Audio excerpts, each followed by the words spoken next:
పశ్చిమ బెంగాల్లో ఒక రోడ్డు పేరు మార్పు ఇప్పుడు పెద్ద గాలి దుమారం లాగా మారి సుహ్రావర్ది ఎవెన్యూ అనే రోడ్డుని గోపాల్ దాస్ ముఖర్జీ రోడ్డుగా మారి. దీనికి కాంగ్రెస్ పవన్ ఖేరా గారు ఏమంటారంటే, ఎవరైతే 1946లో బెంగాల్లో డైరెక్ట్ యాక్షన్ డే నిర్వహించారో ఆ సుహ్రావర్ది ఈ సుహ్రావర్ది ఇద్దరు వేరు. ఇతను సర్ హసన్ సుహ్రావర్ది, అతనేమో హుసేన్ షహీద్ సుహ్రావర్ది, ఇద్దరు వేరు. కాబట్టి మనము ఇతను కలకత్తా యూనివర్సిటీకి మాజీ వైస్ ఛాన్సలర్ కాబట్టి ఈయన పేరు మార్పు అనేది మంచిది కాదు అని పవన్ ఖేరా గారు వ్యాఖ్యానిస్తారు. నిజానికి పవన్ ఖేరా గారు ఒక విషయం చెప్పడం మర్చిపోయారు. ఎందుకంటే సర్ హసన్ సుహ్రావర్ది, హుసేన్ షహీద్ సుహ్రావర్ది అంటే హుసేన్ షహీద్ సుహ్రావర్ది పాకిస్తాన్ 5వ ప్రధాని. వీళ్ళిద్దరు కూడా బాబాయ్ అలాగే వాళ్ళ యొక్క అబ్బాయి ఇద్దరు. రెండో విషయం ఏంటంటే, ఈ సర్ హసన్ సుహ్రావర్దికి సర్ అనే బిరుదు బ్రిటిష్ గవర్నమెంట్ ఇచ్చింది. ఎందుకు ఇచ్చింది అంటే, ఛాత్రి సంఘంలో సభ్యురాలైన బీనా దాస్ అనే 21 సంవత్సరాల వీర వనిత, మన స్వాతంత్ర సమర యోధురాలు అక్కడ గవర్నర్ పై కాల్పులు జరిపినప్పుడు ఈ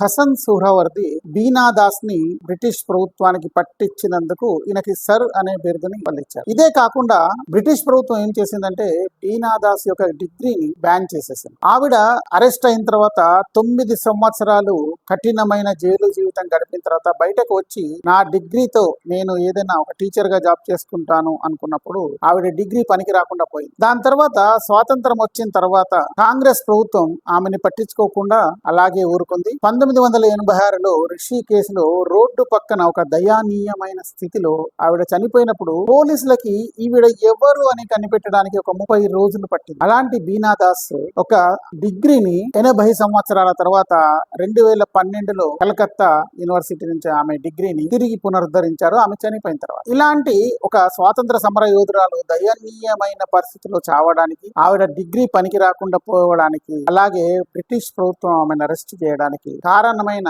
హసన్ సుహ్రావర్ది పేరుని ఆ యొక్క ఎవెన్యూకి, ఆ రోడ్డుకి మార్చకుండా అలాగే పెట్టమని కాంగ్రెస్ పార్టీ ఒత్తిడి చేస్తుంది. ఒక దేశ భక్తురాలు, ఒక స్వాతంత్ర సమర యోధురాలు యొక్క జీవితం చిన్న భిన్నమైపోయి దయనీయమైన పరిస్థితిలో ఆవిడ 86లో రోడ్డు పక్కన ఎవరో తెలియకుండా చనిపోయిన స్థితిలో ఆవిడ దేహం కుళ్ళిపోయిన పరిస్థితిలో దొరికింది. దీనికంతా కారణమైన హసన్ సుహ్రావర్దికి ఆ రోడ్డు పేరుని అలాగే ఉంచమని కాంగ్రెస్ ప్రభుత్వం ఇప్పుడు డిమాండ్ చేస్తుంది.